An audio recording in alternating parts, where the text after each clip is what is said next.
Aleluya, Dios te bendiga, amado hermano.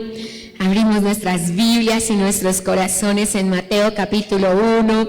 Dios los bendiga. La iglesia infantil y juvenil pueden subir, sigan. Veo mucho corre por allá por la iglesia infantil. Parece que ustedes tienen un banquete, los papás abajo también. Así que no se preocupen. Dios le tiene muchas cosas lindas. Corriendo la iglesia arriba y vamos juntos a la palabra de fe. Mientras se encuentras Mateo capítulo 1, entregamos este tiempo a la gloria, al poder, al imperio y a la autoridad de nuestro Señor Jesucristo. Cada familia, cada hogar entra en la presencia de Dios con alegría, y que esto que nos ha entregado la mesa del Señor a nuestro espíritu permanezca para siempre en nuestros corazones. Bendito Dios, a ti Padre nuestro te entregamos este día. Queremos que nos hables, que nos ministres, que hoy podamos sentir ese vigor que solo el Espíritu Santo nos sabe dar, ese fuego que solo Papá nos sabe dar, y que todos podamos recibir tu palabra con gozo, con alegría y con libertad. Recibimos tu palabra, Señor, fuente de agua de vida. Tómanos, Señor, y permítenos sentir ese fuego abrasador. Aleluya. Mateo capítulo 1 dice así. Léalo conmigo, versículo 18. Evangelio según San Mateo, capítulo 1, versículo 18. Si ya lo tienes, dime amén, amada iglesia, y vamos a leerlo juntos. El nacimiento del Señor Jesucristo fue así. Estaba desposado María, la mamá, con José. Antes que se juntasen, se halló que había concebido el Espíritu Santo. José, su marido, como era justo y no quería infamarla, quiso dejarla secretamente. Y pensando él en esto, he aquí un ángel del Señor le apareció en sueños y le dijo: José, hijo de David, no temas recibir a María tu mujer, porque lo que en ella se ha engendrado del Espíritu Santo es. Dará a luz un hijo, llamará su nombre Jesús, porque Él salvará al pueblo de sus pecados. Te honramos, Señor, te bendecimos. Glorioso nombre que se nombra sobre los cielos y la tierra, Jesús. Hoy te exaltamos, Señor. Hoy queremos recibir tu palabra, que es viva, que es eficaz, que separe nuestra alma de nuestro espíritu, y que hoy nuestro espíritu pueda recibir del corazón del Padre lo que tú consideras un papá. Papá, te amamos, te bendecimos y te glorificamos. Póngase cómodo, amado, siéntese. Y bueno, esto se llama de tal padre, tal hijo. Dios en el cielo escoge a los padres, Él mismo, y estaba buscando a un hombre para poder entregarle a su hijo amado, a Jesús. Y creo que no existe en todas las Sagradas Escrituras un ejemplo más excepcional de papá que José. Y hoy que honramos a los padres, y vamos a decirlo en el sentido terrenal, porque aunque Jesús es 100% Dios, también fue 100% hombre. Y en su espacio en la tierra, papá en el cielo se puso a buscar un hombre que pudiera encargarse de su hijo. Y yo digo, qué tarea tan impresionante. Y mirando a qué hombre colocaría para cuidar a su unigénito, a su hijo amado, escogió a José. No se registran palabras de José en la tierra, pero las acciones hablan de quién era él como papá, quién era él como hombre, quién era él como hijo de Dios, y por qué el Señor lo escogió. No creo que exista otro papá como él, lo repito en este día. Siento impresionante admiración por José, porque tamaña tarea que le entregó papá. Educa al Hijo de Dios. Dios mío, era una cosa impresionante, impresionante. Pero no es menos la tarea tuya, porque papá, tú también estás educando a hijos de Dios. Y aunque José es un padre adoptivo, y yo quise especialmente escoger a José porque en este momento en que el amor se ha enfriado tanto, hay personas que sienten que solo los padres biológicos son padres. Y hay personas en las familias, especialmente, y voy a llamar al padre adoptivo, no padrastro, por aquella figura que se ha colocado sobre el padrastro, y tenemos que pensar en lo que pensamos de esa persona, pero en algunos lugares no ha sido ni siquiera un padre adoptivo, ha sido un tío, ha sido un abuelo, y en muchos hogares una misma mamá la que ha hecho esa labor paternal.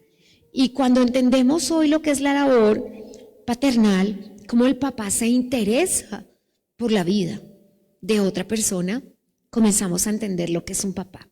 Entonces, voy a darte primero 4 características de este señor para que entendamos. Hoy no voy a hablarte de las características del papá que conoces, porque un papá está encargado de proveer, proteger y guiar. Son las características de los papás: proteger, proveer y guiar. Esa sería la tarea principal. Pero hoy voy a contarte cómo era este señor. Y la Biblia nos dice que él era justo. Y nos dice la característica de la justicia. No sabe cuánto entendí. Antes de viajar estaba en Congreso de Avivamiento. Y antes de viajar, mientras realizaba el mensaje, miraba, en realidad nuestros conceptos se quedan cortos a cualquier cosa que podamos imaginar. Porque uno dice, ¿qué características podía tener un hombre justo? ¿Por qué el Señor considera a un hombre justo? Y hoy voy a darte una definición que quizás no la saques de tu cabeza, vas a tener que sacarlas de tu corazón, porque Dios considera a un hombre justo de acuerdo al concepto que tenga de su esposa en su corazón. Por Dios santísimo, casi me muero cuando leí eso. Porque de acuerdo a lo que tú pienses de tu esposa, serás hallado justo o no en el reino de los cielos. Y tenemos a un hombre, que quiero que lo lea conmigo porque esto se sale de todo propósito humano.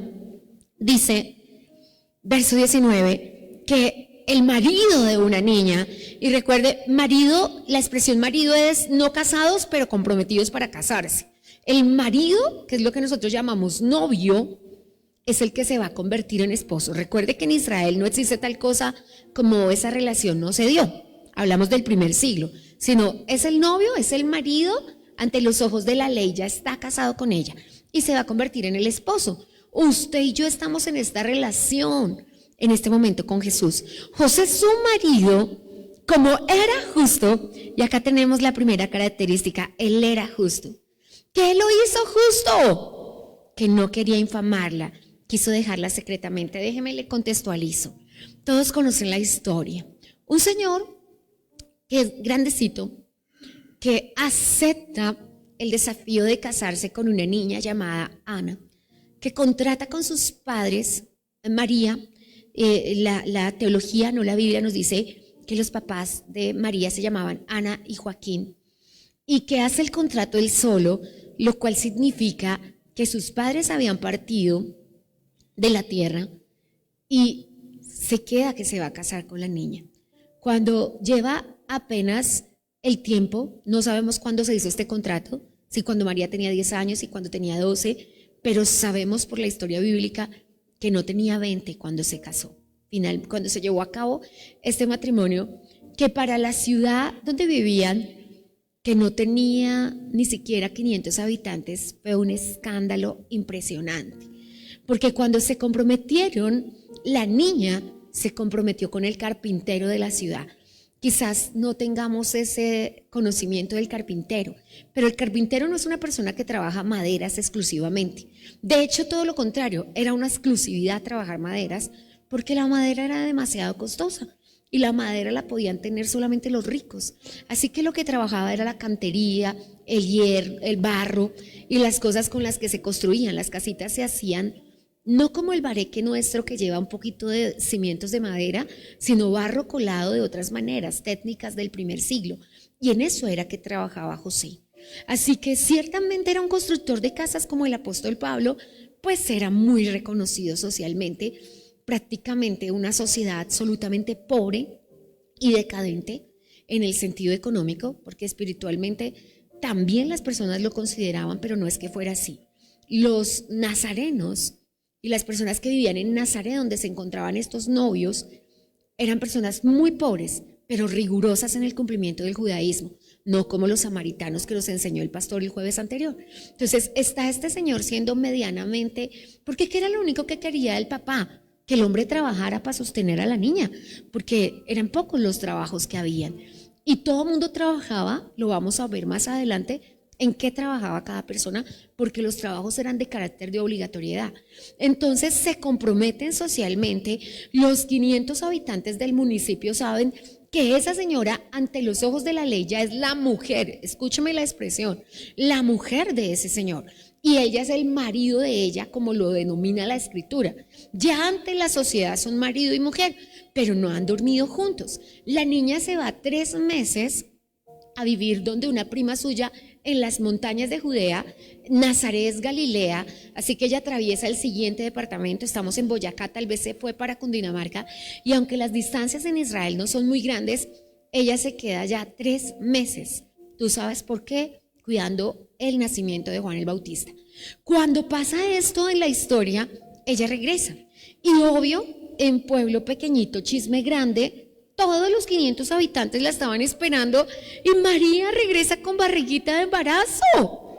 El escándalo es impresionante y todos los habitantes están alocados pensando en qué horrible es José, es un fornicario. Y aquí, tan culpable como María, pero con mayor condenación social porque era mayor en edad, es José.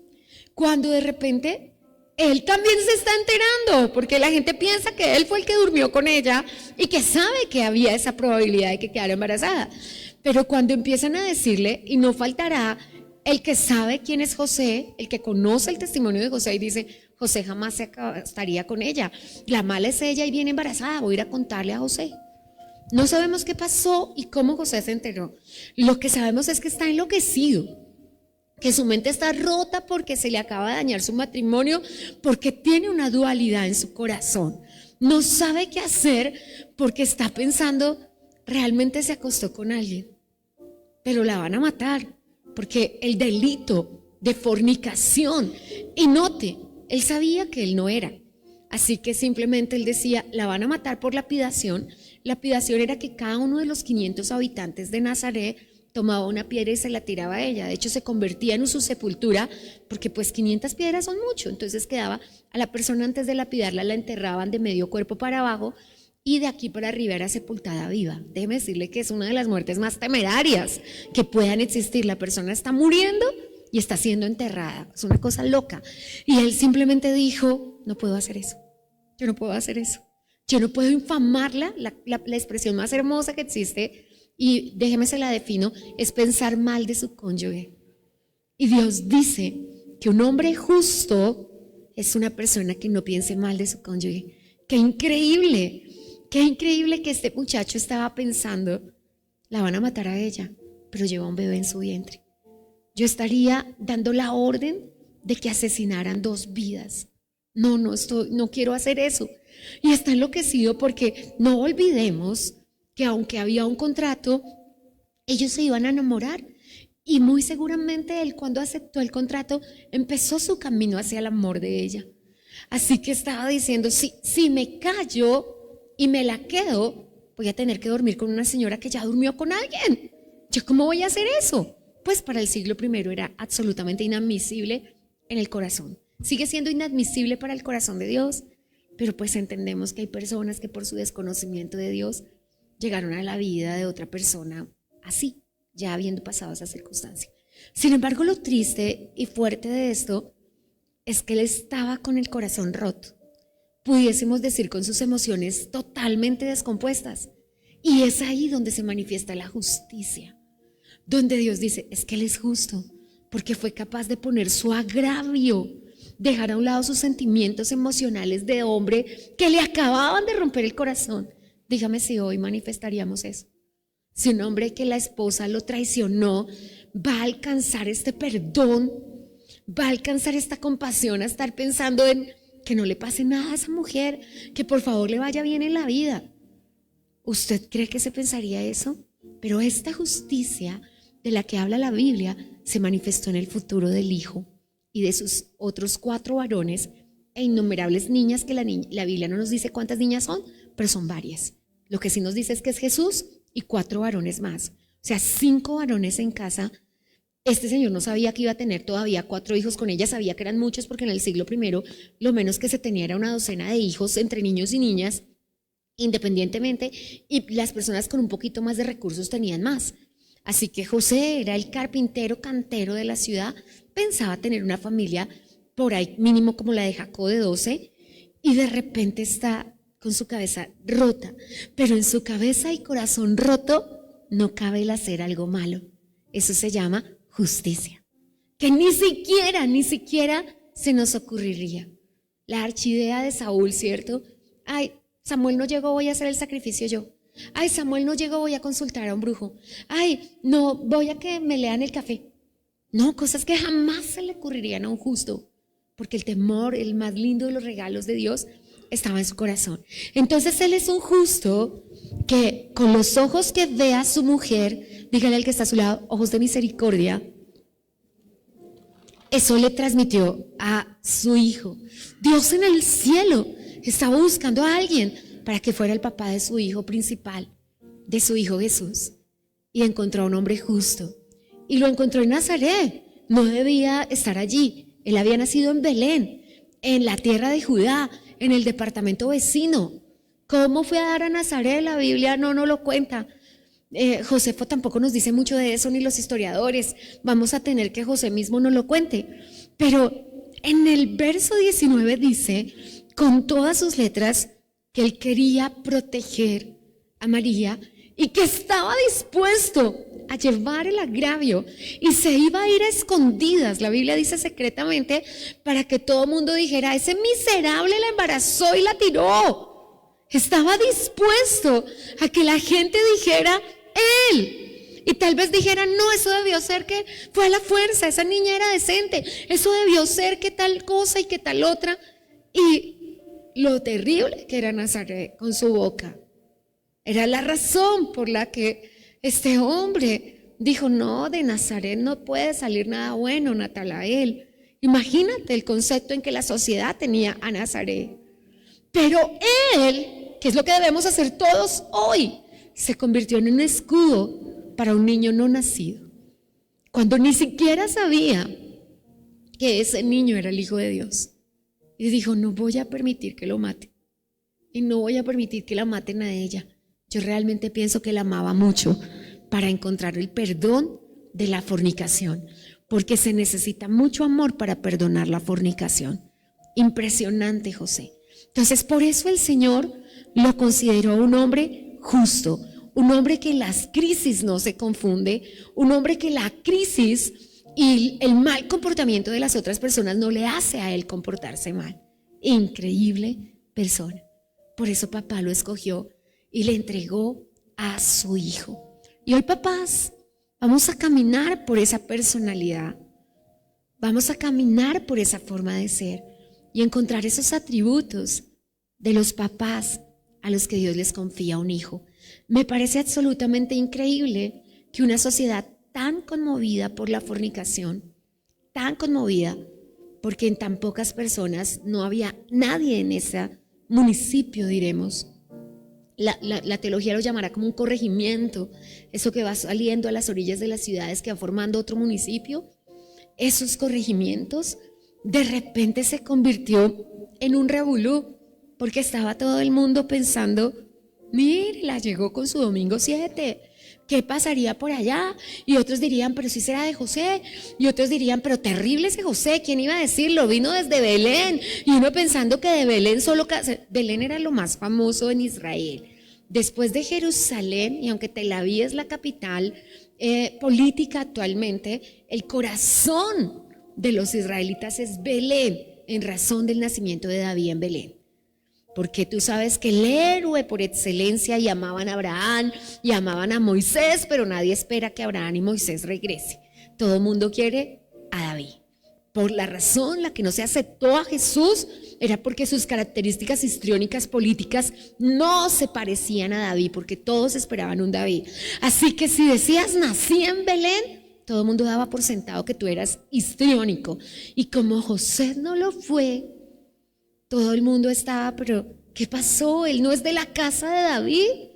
Algunas personas dirían por eso, porque como David también nos salió con su domingo 7. Pero es una cosa tremenda, porque ¿qué es lo que revela el corazón de un hombre justo? Sus hijos están viendo que su mamá puede haber cometido errores, pero que él jamás va a hablar de eso. Que él va a llevar el agravio y va a decir, tal vez el malo fui yo, el que me equivoqué fui yo. Y él estaba pensando seriamente en irse secretamente. ¿Qué estaba haciendo? En Colombia diríamos, se echó el pato a él. Que todo el mundo quede pensando que el malo soy yo. Yo creo que de ahí siempre consideraba a Pablo el mejor del lector de la Biblia, el mejor lector de lo que estaba pasando a su alrededor, porque él nos cuenta, y me imagino que dentro de lo que habló con María, Lucas habló esto, porque él va a decir en 1 Corintios 6, ¿por qué no llevas el agravio? ¿Por qué no bajas la cabeza?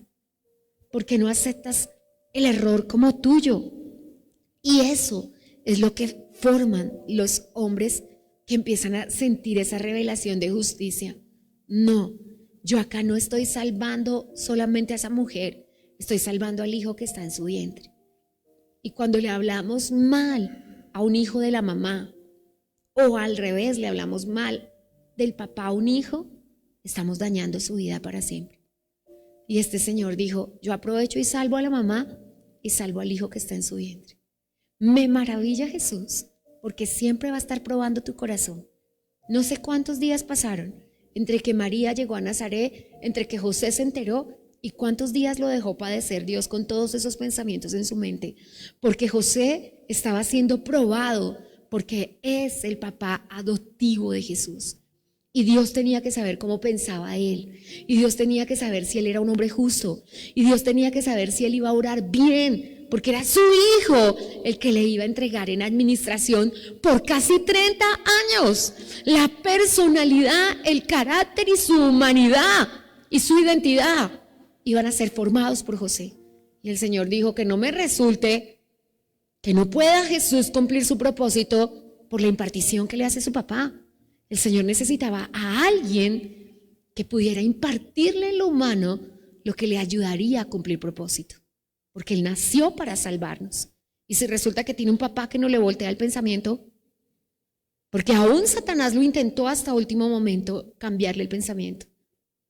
Así que necesitamos entender eso. Dios cuida a los hijos a través de los padres, y Dios está cuidando a tu hijo a través de ti. Tú eres el que le va a enseñar principios. Y lo mejor que le enseñas con tu testimonio de nunca pensar mal, ni proferir palabras en contra de tu cónyuge, ni proferir cosas de juicio, le enseñas justicia. Le enseñas justicia. Y es algo que creo que todos necesitamos. Lo segundo que su papá le enseñó no era su padre biológico. Su impartición no era genética. Él no tenía los cromosomas de José, pero le enseñó que se puede ser padre adoptivo, que se puede ser tío que ocupa el lugar de paternidad, que se puede ser el abuelo que ocupa el lugar de la paternidad, pero hay igual amor e igual responsabilidad. Fue lo segundo que le enseñó. No lo tuvo todo el tiempo, pero yo qué te puedo aportar si yo no te traje a este mundo, si yo ni mis cromosomas te di, si yo no puse los espermatozoides para que tú nacieras. No, él asumió la tarea que el Dios Todopoderoso le dio y le entregó un hijo y le dijo, no soy tu padre biológico, no soy tu padre genético, pero igual me responsabilizo de tu vida. Fue un escudo para Jesús en el vientre y fue un escudo para Jesús durante casi 30 años. La Biblia no nos dice, sino que estuvo absolutamente presente hasta los 12 años. Y sabemos que no estaba en la cruz. Y sabemos que no estuvo en el ministerio público de Jesús. Así que falleció como absolutamente todas las personas del siglo I morían antes de 50 años. Y en el trabajo de él era facilísimo estortillarse. De hecho, cayó la pared de Siloé esta semana, el lunes, para amanecer el martes, pastor tuvo un sueño y mi paz me dijo, muy de su corazón me dijo, mira que papá me dijo esto, que la torre de Siloé estaba a punto de caer y que no pensemos que porque cayó sobre ellos son más culpables que nosotros. Cuando sucedió el terremoto yo le dije, era la torre de Siloé, papá, no somos mejores que ellos. Pero mi pastor me dijo y estuvo llorando por eso, porque la torre de Siloé estaba a punto de caer. Y normalmente siempre el pastor Cruz siempre tiene una palabra rema que el Señor no deja que caiga al piso. Así que José no solamente asumió la paternidad legal, y les expliqué hace pocos días lo que es la paternidad legal, porque es que en el judaísmo, en el mundo griego del siglo I y en el mundo romano de los primeros 500 años de la historia, la paternidad era en serio. No había padres que se desaparecieran, no había padres que su propósito no cumplieran, porque era en serio que tocaba ser papá. Y José asumió la paternidad legal. Tan grande es la paternidad de José que Jesús fue conocido como el hijo del carpintero. Realmente nadie decía, él es Jesús de Nazaret, hasta que murió José. Así que, ¿qué es lo que hizo José tan especial? Siempre obedeció a Dios de inmediato. Su obediencia fue perfecta. Cuando tenía la vida resuelta, cuando pensaba que todo, cuando su corazón descansó de semejante aplastada y golpe que le dio el enemigo, cuando pensó que su amada había fornicado, no creo que haya nada peor en esta vida, cuando pensó eso y su corazón estaba roto, papá aparece en un sueño y le dice, no temas tomar, léelo conmigo, a María como esposa, dice el verso 20, y pensando él en esto, me toca mucho ese pensando él en esto del verso 20, porque papá dice como si él estuviera tranquilo, revolcado sin poder dormir, llorando, y papá dice, no, él estaba pensando en esto, él estaba enloquecido, él no sabía qué hacer, si volarse, si quitarse la vida por el corazón roto, si finalmente contarle a todos que él no era el papá de ese chino y meter a la señora que la mataran y problema de ella. Bueno, la Biblia dice que jamás pensó eso, por eso es justo. Así que estaba enloquecido, y papá lo dejó en ese proceso y dice, he aquí que un ángel del Señor se le apareció en sueños y le dijo, José, hijo de David, no temas recibir a María, tu mujer, o sea, ya usted ya no se salva de ella ya es su mujer, mijito, porque lo que en ella es engendrado del Espíritu Santo es. Y no sé si un hombre hoy se lo creería a un ángel, pero José era un hombre justo. Y lo tremendo de eso es que él soñó, porque papá lo dejó padecer, porque papá no le dijo en el momento que se comprometió con María, mira, esto va a pasar, porque papá siempre va a querer saber quién eres tú, y quién eres tú se sabe en la crisis, quién eres tú no se sabe cuando todo está bien, quién eres tú se sabe en los momentos de dificultad.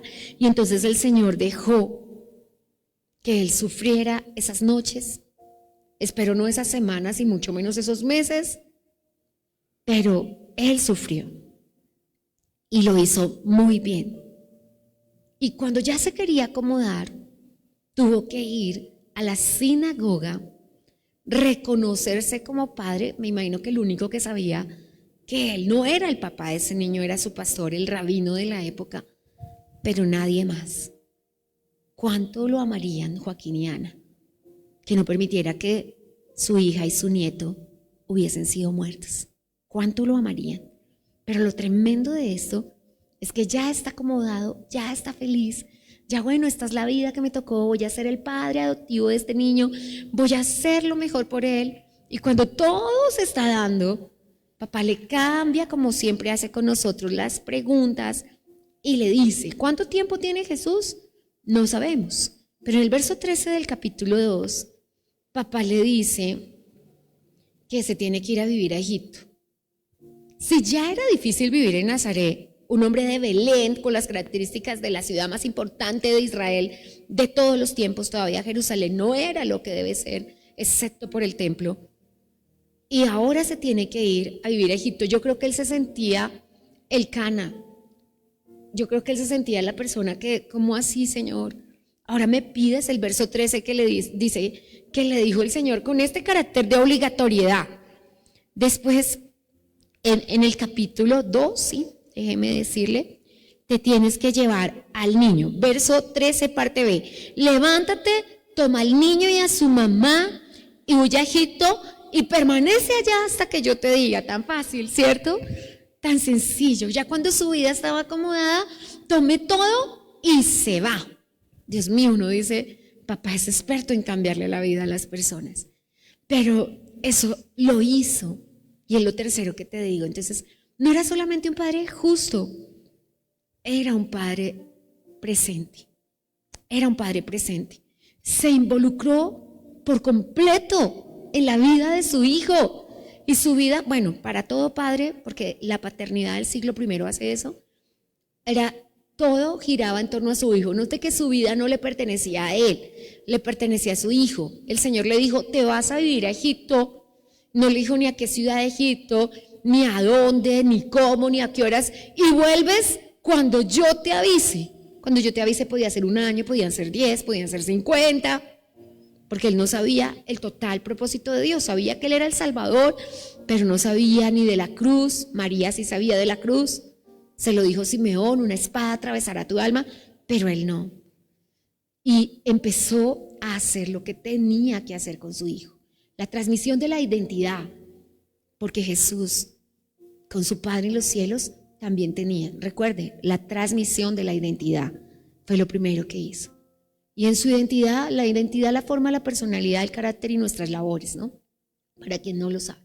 En la transmisión de la identidad le enseñó a trabajar.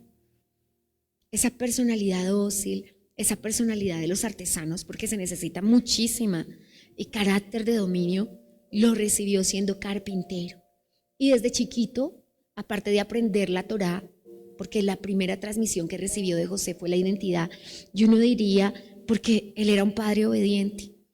Porque cuando el Señor le dijo, recibe al niño, ¿el qué hizo? Recibir al niño y a su mamá. Cuando el Señor le dijo, te vas, él cogió su maleta y se fue. Y cada vez que el Señor le hacía una petición, él solamente hacía caso.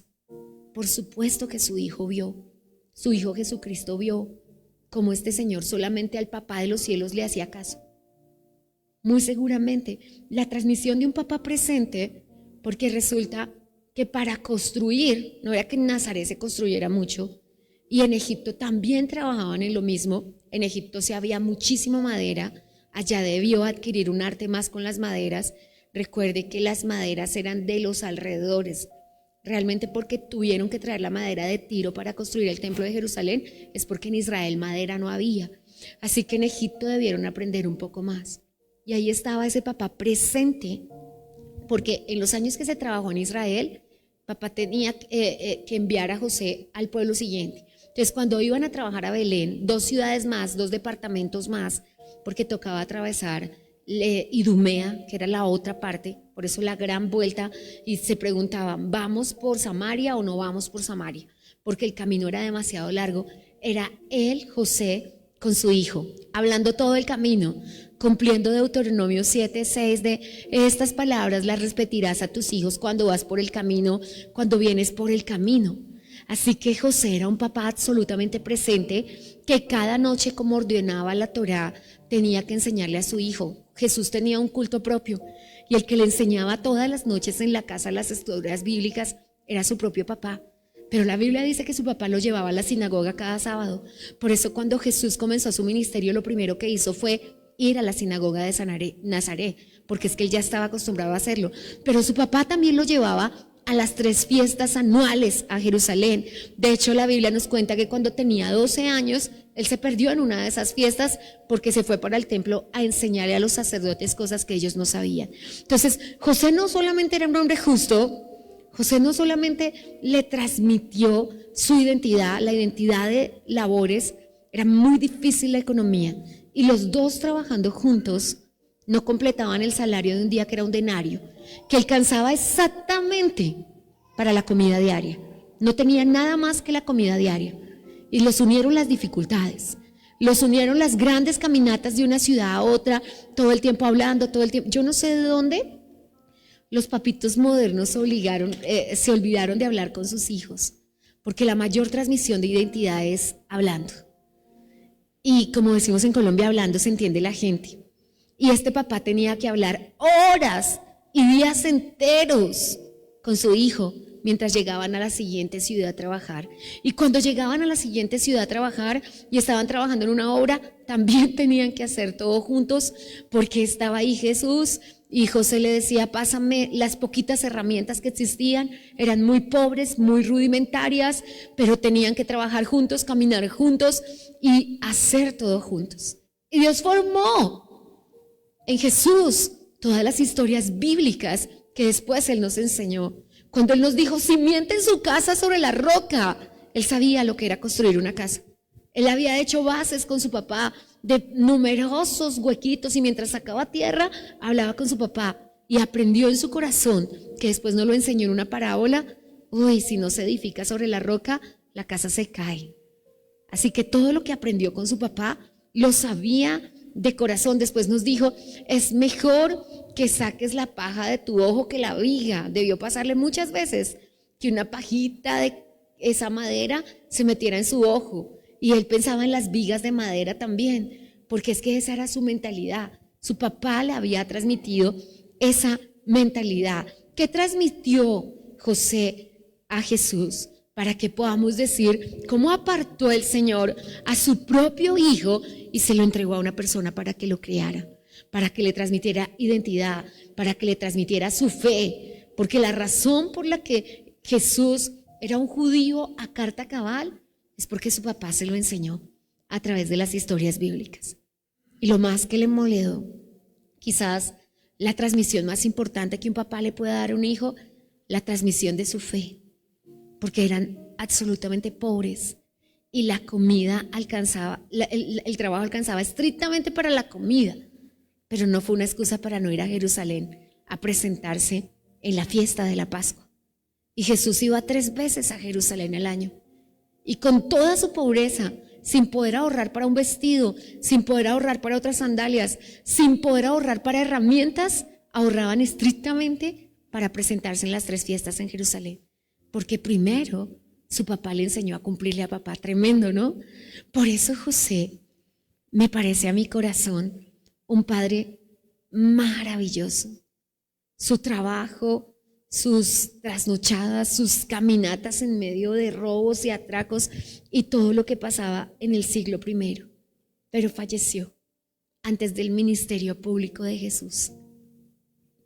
Y todo, absolutamente todo lo que transmitió en la persona natural, en el hombre que se convirtió Jesús, vino de su papá. Su justicia, su estar presente para las personas.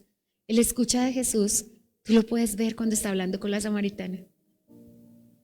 ¿Por qué Jesús estaba entrenado para escuchar? Por las largas caminatas hablando con su papá día y noche. Él sabía escuchar a las personas. Porque Jesús sabía hacer caso y pasar la herramienta cuando se la pedían, y de obediencia perfecta, porque vio a su papá que cada vez que papá hablaba, él salía corriendo.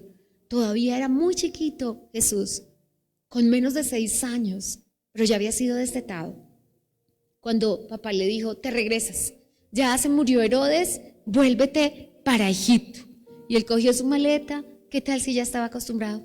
¿Qué tal si ya estaba feliz? ¿Qué tal si había mucho trabajo y más dinero y mayores posibilidades económicas en Egipto? Pero su vida no le pertenecía a él, su vida le pertenecía a su hijo. Y es algo que a veces como padres no entendemos. Y entonces otra vez, dejándolo todo para comenzar nuevamente, se devolvió a Nazaret. Y si el Señor le hubiera dicho: no, pues devuélvete a Jerusalén, que allá hay más posibilidades de trabajo para ti, justo ahora está terminándose el templo, tú puedes ir a trabajar al templo y vas a tener mayores posibilidades económicas. Pero no eran las posibilidades económicas lo que le interesaba al corazón de José. Lo que le interesaba es que Jesús cumpliera su propósito. Y para eso le puso Dios en la vida. Y para eso te puso Dios en la vida de tu hijo. No solo para la transmisión de la identidad y de la personalidad, es la razón de los problemas emocionales de hoy. Porque querramos o no querramos, y así nuestro Padre terrenal tenga todos los defectos que tenga, somos resultado de lo que Él es. Un padre presente nos lo transmite por impartición, un padre ausente nos lo transmite por genética, pero igual lo tenemos. Y nuestra identidad, nuestra personalidad y nuestro carácter son formados por el Padre de la tierra. Por eso no podemos hacer cosas como yo solo quiero embarazarme y no me importa si el padre no responde. Cuando le quitamos a un hijo a un padre, estamos cambiando su personalidad para siempre. De ahí saldrán el no puedo saludar, de ahí saldrán el no puedo perdonar, de ahí saldrá el no tengo sentimientos de empatía con las personas. No me importa si alguien me saluda o si no me saluda, pues a mí eso no me afecta. Sale de no haber tenido papá. Porque cuando no tenemos un padre presente, activo, se engruesa el corazón. Y pensamos que todos son como papá, que todas las personas van a fallar y que así como papá nos abandonó, también nos van a abandonar. Pero Jesús tampoco tuvo papá y terminó teniendo 2 papás, porque José no era su padre biológico. Y Dios le regaló una persona tan justa, tan correcta, tan presente como José para formar en absoluto lo que el Señor terminó siendo. Y tú me digas, ay, pero es que Él es el Hijo de Dios, Él ya era perfecto. Perdóneme, pero la Biblia dice que Jesús se hizo hombre para experimentar todo lo que nosotros teníamos que experimentar. Él tenía que experimentar lo que sienten los hijos de padres adoptivos, lo que sienten las personas que tienen un padrastro. Así que el padre al que se le encarga la vida futura de una persona, sea tío, abuelo, hermano mayor, muchos hermanos mayores han hecho esa tarea, muchos padrastros, voy a decirlo de esa manera, y no lo considero displicente, nunca lo he considerado, tal vez la palabra sí, pero la acción no, porque me parece absolutamente increíble que una persona a la que no nos unen lazos de consanguinidad, nos unan lazos de amor. Me parece que son lazos más grandes los que se crean a través del amor. Así que papá, vine a decírtelo cuando se consagran los hijos, cuando papá sale corriendo por los cielos y bueno, ¿qué papá le damos a Pepito Pérez? ¿Qué papá le damos a fulanito de tal? ¿Qué papá le damos a él? Escogió lo que consideró que sería lo mejor para nosotros.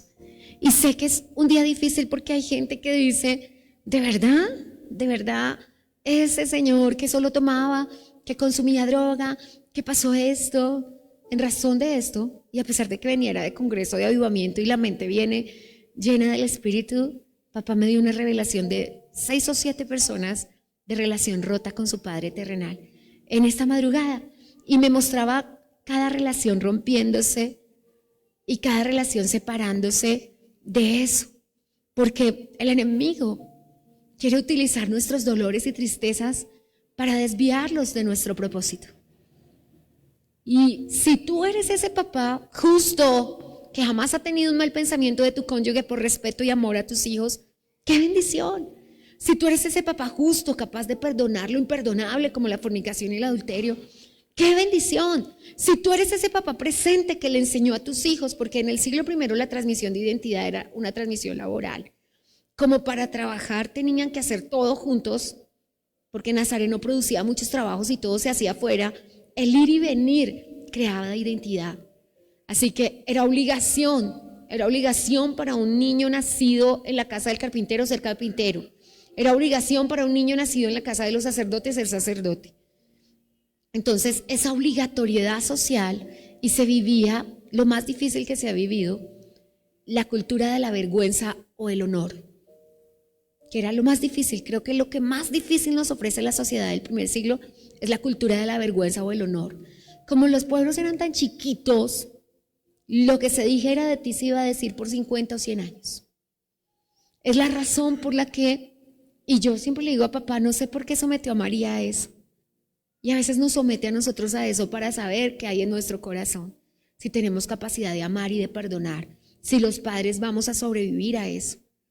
Pero le permitió a José, a pesar de que cubrió a Jesús en el vientre, ser tratado como fornicario toda la vida. Y si Jesús quería opinar en la sinagoga, la gente diría, ¿qué va a opinar usted, hijo de fornicación?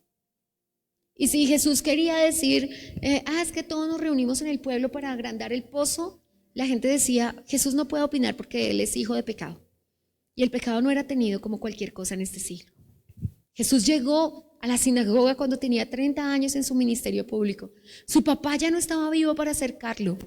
Y cuando tomó el rollo de Isaías y dijo que ese día se había cumplido y que era Isaías 60, los hombres se pararon y dijeron: ¿usted qué nos puede decir si usted es hijo de fornicación? 30 años habían pasado y él todavía estaba estigmatizado. No pudieron decirle hijo de nadie porque él era hijo de su papá José. De hecho, cuando le dijeron a Natanael, él es de Nazaret, y cuando la gente decía, ¿por qué habla así si él es el hijo del carpintero? Porque lo que el papá le enseñó fue a construir casas. ¿De dónde aprendió él a enseñar? ¿De dónde aprendió? Y fue donde todos pudieron comprender que no solo tenía un papá en la tierra, que tenía un papá en los cielos. Y que la transmisión estaba allí. Así que déjeme cerrar con estos papás.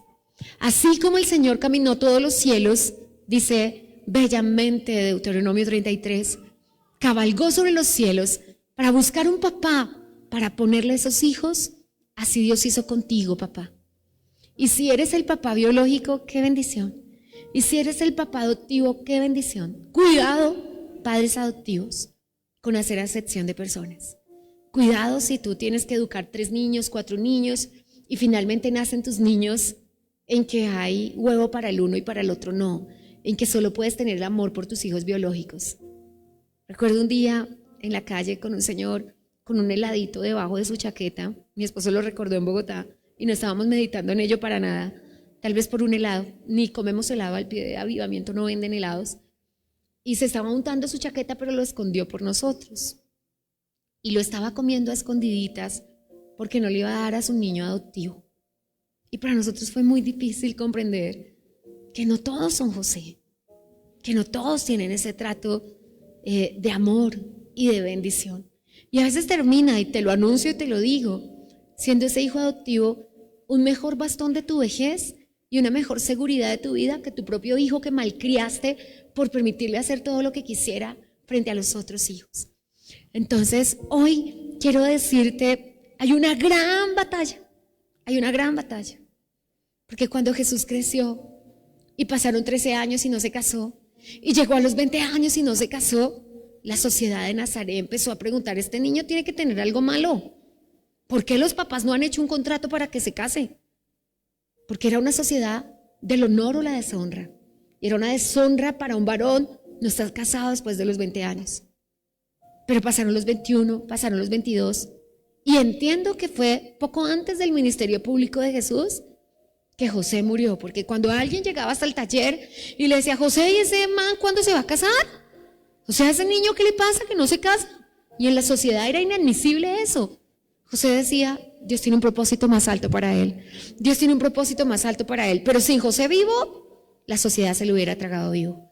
Porque hasta el último día de su vida, José fue un escudo para Jesús. Lo defendió de la deshonra de no estar casado y lo defendió de la deshonra de dejar el taller. Si era un escándalo no casarse, era un escándalo dejar la profesión que el papá le había sembrado durante todos los años de su vida.